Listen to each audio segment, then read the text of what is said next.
Bonjour, le Brexit est un véritable roman feuilleton et c'est la raison pour laquelle j'ai voulu faire cette chronique dans la plus grande librairie britannique de France. Alors, les personnages, on les connaît. D'un côté, notre drôle d'Europe et puis de l'autre côté, ces étranges Anglais. Voilà les personnages.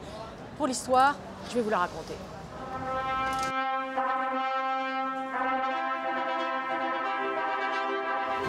Le mariage de notre drôle d'Europe avec la Grande-Bretagne durait maintenant depuis 46 ans, quand tout d'un coup, il y a 2 ans, paf, crise de la quarantaine, Londres demande le divorce.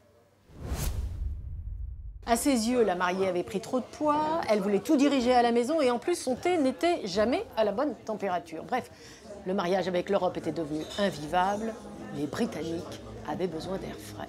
Avec leurs atouts incontestables, ils étaient certains d'avoir sans problème d'autres relations plus avantageuses. Respectons le choix des Britanniques. Laissez-nous juste voir ce que donne le Royaume-Uni en dehors de l'Union européenne. Je pense que l'on va réussir.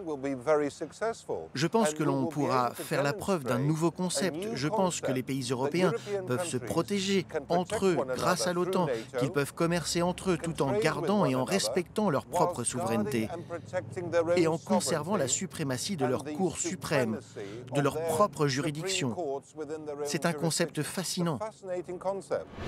Seulement voilà, quand l'un des deux conjoints n'est pas d'accord pour divorcer, il fait toujours monter les enchères. Et ça n'a pas raté. L'Europe leur impose de cohabiter encore pendant 2 ans sous le même toit, histoire de régler leurs relations futures. Mais pendant ce temps-là, les Anglais n'auront plus un mot à dire sur la situation du ménage, mais devront continuer à financer les dépenses du couple. Bref, le Brexit devait tout simplifier et c'est exactement l'inverse qui s'est produit. On va peut-être avoir besoin d'un certificat d'analyse, une attestation d'âge, de santé. Il va falloir 24 copies comme ça. Et au lieu d'une personne pour gérer les exports, il en faudra peut-être 2 ou 3. Bien sûr que ça ne va pas nous tuer, mais ce seraient des contraintes en plus.